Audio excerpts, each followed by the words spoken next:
Really, I mean, nothing to say about that.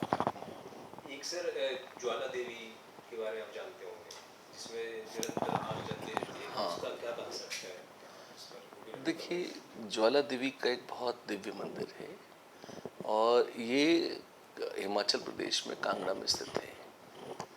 और मेरी अपनी विजिट भी बड़ी रैंडम सी थी, जैसे मैं पहले दिन रात पढ़ाते रहता था, सुबह से रात तक मेरे बैच ही चलते रहते थे और कभी छुट्टी लेता नहीं था। तो एकदम क्या है कि दिन रात करते करते करते करते क्या माइंड बड़ा सैचुरेट हो जाता था। तो ऐसे ही एक बार एक विद्यार्थी था हमारा, मनीष अग्रवाल। तो तब हमारी भी उम्र कमी थी, बहुत ज़्यादा एज गैप नहीं था, उससे 5-6 साल बड़े थे हम। और कई विद्यार्थी ऐसे थे, अच्छे विद्यार्थी जो डेडिकेटेड होते थे, वो बड़े इस सेंस में जुड़ जाते थे कि वो काफ़ी सारी बातें भी कर लेते थे। तो अच्छा, मुझे क्या सिर दर्द रहने लगा था, तो उसने कहा सर आप छुट्टी नहीं लेते हो, आप चलो। तो हमने कहा यार मेरे कभी प्लान वैन सक्सेसफुल होते नहीं, मैं कभी टिकट विकट बुक करता हूँ तो मैं कहीं भी कुछ भी जा नहीं पाता हूँ, कैंसिल ही होते हैं। तो उसने कहा सर एक काम करो, अभी निकल लो। अच्छा, यंग ही थे हम भी, है ना। तो हमने कहा अभी निकल लो, कहना अभी यहीं हो ना, यहीं से निकल लो, एक बैग उठाओ, उसमें 2 कपड़े डालो, 2 जोड़ी, और निकलो यहाँ से, मैं भी चलता हूँ। तो वो उस समय शायद आईटी में सेलेक्ट हो गया था, गया ही था, छुट्टियों पे आया था। अब मुझे ये आइडिया बड़ा अजीब और साथ साथ बड़ा एक्साइटिंग लगा कि हम बगैर किसी तैयारी के रैंडमली निकल रहे। मैंने कहा चल चलते हैं। तो हम लोग निकल गए। हमने कहा रास्ते में तय किया हमने कि जो ट्रेन मिलेगी उसमें बैठ गए, उसके बाद सोचेंगे कहाँ जा रही है। तो सामने जो गए स्टेशन पर, तो एक ट्रेन खड़ी थी, हम उसमें हम कहा कि जहाँ जो उसका फाइनल डेस्टिनेशन है वहाँ तक का टिकट ले लो। अब वो थी कालका मेल, तो उसने हमें कालका छोड़ दिया अगले दिन सुबह। हमें कोई आइडिया था हम कहाँ जा रहे हैं, तो हम तो क्या कि भी कोई बिगाड़ के लेगा अपना, है ना। बैठ गए, चलते हैं, देखा जाएगा। तो वहाँ उतरे तो लगा कि अच्छा है, मनोरम प्रदेश है, अच्छी जगह है। फिर वहाँ से जो है क्या हुआ बीच में भूल गया। फिर हमने एक बस पकड़ी। तो बस से भी यही था कंसेप्ट कि जहाँ तक चलेगी चलेंगे। चढ़ गए बस में और एक जगह रुकी, तो वहाँ ऊपर एक द्वार पर ज्वाला देवी लिखा था। तो हमने कहा ज्वाला देवी तो शक्तिपीठ है, माता का मंदिर है। हाँ। तो हमने कहा उतरो यहाँ पे। तो उसने कहा सर आगे तक का टिकट है। मैंने कहा क्या फर्क पड़ता है, हम तो घूमने निकले, उतर जा। उतर गए, मंदिर में गए। तो मंदिर में जो कथा है वो ये है कि जब सती माता ने अपना शरीर त्याग दिया था और जब शिव जी उनको लेकर घूम रहे थे और बहुत शोक संतप्त थे, तब भगवान विष्णु ने अपने सुदर्शन चक्र से जो सती माता का जो पार्थिव शरीर था उसके कुछ टुकड़े कर दिए, ताकि वो शिव जी मतलब बार बार उनको जो लेके घूम रहे हैं उनसे वो मुक्त हो जाए। तो वो टुकड़े जो है वो आकाश से गिरे अलग अलग जगहों पर। और चूंकि सती माता खुद भी महातपस्विनी थी, तो कोई मतलब आप औसत तो मान ही नहीं सकते, तो आद्या शक्ति हैं। तो उनके वो जो जो उनके प्राण निकला हुआ शरीर था, उससे भी जो उसके अंश गिरे, वो इतने आध्यात्मिक रूप से शक्तिशाली थे कि वहाँ वहाँ वो सारे स्थल जो है वो शक्ति उपासना के सबसे बड़े केंद्र बन गए। तो ज्वाला देवी वो जगह है जहाँ उनकी जिह्वा या उनकी जीभ गिरी थी। और वहाँ पर जो है माता का जो विग्रह है वो अलग से किसी मूर्ति, किसी पिंडी, किसी प्रतिमा के रूप में नहीं है।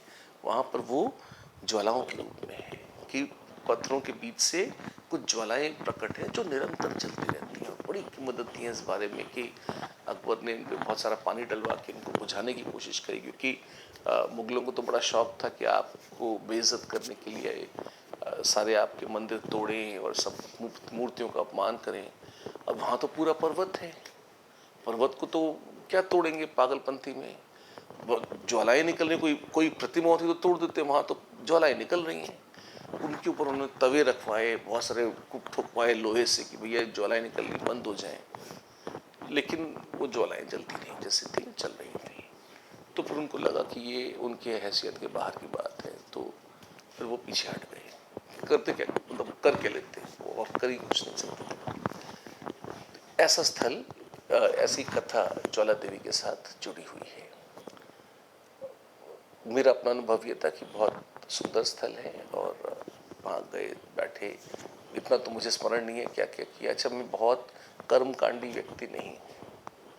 पूजा या मंदिर में आप गए हैं तो मेरी इच्छा होती है कि वहाँ शांति से आंखें बंद करके, या अगर ज्वाला है तो आप सामने थोड़ा ध्यान कर लें, बैठ लें, आप उसे अनुभव मिलें, बजाय इसके कि आप कुछ एक रिचुअल्स करने में एकदम से अपना सारा ध्यान और ऊर्जा लगा दें। रिचुअल्स की मैं कदर करता हूँ, अच्छे होते हैं, लेकिन मेरा मन कई बार उसमें लग नहीं पाता, तो ये मेरी कमी है। तो फिर मैं चाहता हूँ कि मतलब मुझे बैठे रहने दो यार, ज़्यादा छेड़छाड़ मत करो मुझसे।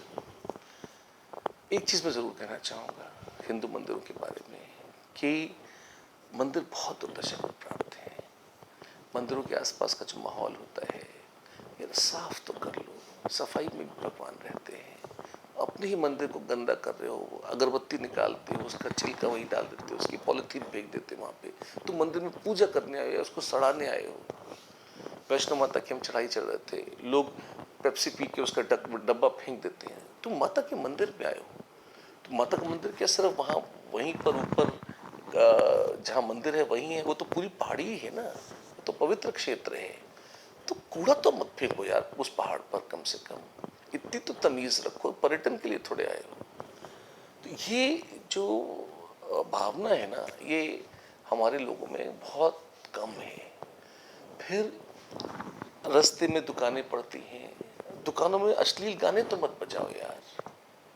क्या है वो, क्या करते हो तुम ये, है ना? इसके लिए हमें बाहर से किसी विधर्मी लोगों की जरूरत नहीं, हमारे अपने लोग ऐसे काम करते हैं। और मैं तो कहता हूँ मैं भी उस पाप का हिस्सा हूँ, क्योंकि मैं इसको टॉलरेट करता हूँ। मुझे विरोध करना चाहिए इसका, और जहाँ जहाँ मैं कर पाया थोड़ा बहुत मैंने किया भी है। टोका टाकी तो करे। हर जो वहाँ पर पिलग्रिम्स जा रहे हैं, जो दर्शनार्थी जा रहे हैं, वो यही बोलना ही शुरू करते, क्या कर रखा है तुमने, मत करो ये काम, क्या कर रहे हो। सिर्फ इतना बोलना शुरू करते हैं। रोज अगर 100 लोग उस आदमी को बोलेंगे, वो आदमी सुधर जाएगा? नहीं करेगा। गंदगी खुद पैदा मत करो। कोई गंदगी कर रहा है तो उसको टोको, उसको रोको।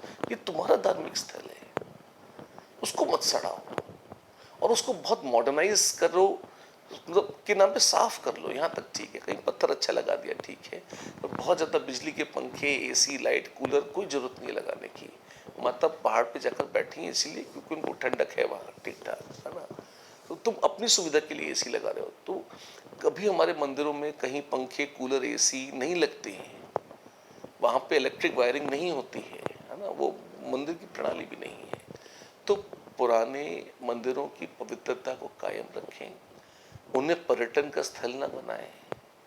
उनको वहाँ जब आप जा रहे हो, ठीक है, आप कोई कामना लेकर जा रहे हो, ये भी हो सकता है, आप किसी भावना से जा रहे हो, वो सब लेकर जाओ आप, लेकिन आपको उस जगह को गंदा नहीं करना, ना भावना से, और फिजिकली तो बिल्कुल गंदा नहीं करना। वहाँ गंदगी नहीं फैलानी। इनफैक्ट थोड़ी बहुत गंदगी अगर आप साफ करके आ सको, और जो गंदगी फैला रहे हैं उनको हड़काओ के आ सको, उनको टोको, उनका अपमान करो, उनसे लड़ो, उन्हें पीटो। अब ये कहना अच्छा नहीं लगेगा ऑन रिकॉर्ड। अब मेरे देखो शरीर में और मन में इतनी शक्ति नहीं है कि मैं ऐसे लोगों को पीट सकूं, और मुझे अच्छा बहुत लगेगा कि अगर तू ये करे तो। क्यों? मेरे घर में कोई आएगा और कूड़ा फेंक के चला जाएगा तो मैं उसको छोड़ दूंगा क्या? कि रोज मेरे कोई घर में आता है और अपने घर का कूड़ा मेरे घर में फेंक जाता है, मैं तो उसको टॉलरेट नहीं करूंगा। एक तो फिर माता के मंदिर में तुम गए, उनके स्थान पर तुम गए, तुमने रास्ते में कूड़ा फेंक दिया, गंदगी फेंक दी, कैसी श्रद्धा है, कैसी भक्ति है, क्या कर रहे हो? नहीं करो। तो ये मेरा, और ये सिर्फ ज्वाला देवी की बात मैं नहीं कर रहा हूँ, वो तो बहुत पवित्र और सुंदर मंदिर है ही सही, और उसकी व्यवस्था भी ठीक है अपेक्षाकृत। पर हमारे तो 52 शक्तिपीठ हैं, 12 ज्योतिर्लिंग हैं, तो भगवान के दूसरे इतने सारे स्थल हैं, ठीक रखो उन्हें। और उसमें सरकार अपना जो कर पाएगी वो कर पाएगी, पर आपकी जो ये 100 करोड़ 120 करोड़ जनता है, ये कोई कम है क्या? अगर ये इसको ठीक करने पे, सुधारने पे निकल पड़ेगी और ये तय कर लेगी कि गंदगी न फैलाएंगे, न फैलाने देंगे, कौन रोक लेगा उन्हें? कोई किसी सरकार की हैसियत नहीं रोक लेगी। ये हमारा काम है, हमें करना चाहिए। जैसे सर इसमें कुछ लोग वैज्ञानिक विचारधारा वाला बोलते हैं कि इसमें कोई आध्यात्म या धर्म नहीं है, ज्योति जो जल रही है अब देखिए कुछ लोग तो ये कहेंगे कि भाई वो मीथेन के सोर्सेस खोजेंगे, करेंगे, करो, देखो ये मान्यता की बात है ना। मैं तो केमिस्ट्री पढ़ाता हूँ, है ना। मुझे तो ज्वाला देवी जाकर कोई ऐसे केमिकल खोजने की इच्छा मन में नहीं हुई, है ना। मैं तो मानता हूँ कि वो ज्योति किसी फिजिकल कारण से भी जल सकती है, मैं ये नहीं कह रहा कि ये असंभव है ना। पर अगर उसको देखकर मेरे मन में आध्यात्म का संचार होता है, भगवान की प्रति भावना जागती है, अच्छे विचार जागते हैं, तो वो मुझे भगवान से जोड़ रही है, तो इसमें क्या बुराई है। अगर वो किसी गैस से भी संचालित है, होने दो उसे। और अगर वो स्वतःस्फूर्त कोई चमत्कारिक है तो वो होने दो। मेरी तो मन में ये इच्छा भी नहीं होती कि इस पर कोई रिसर्च करी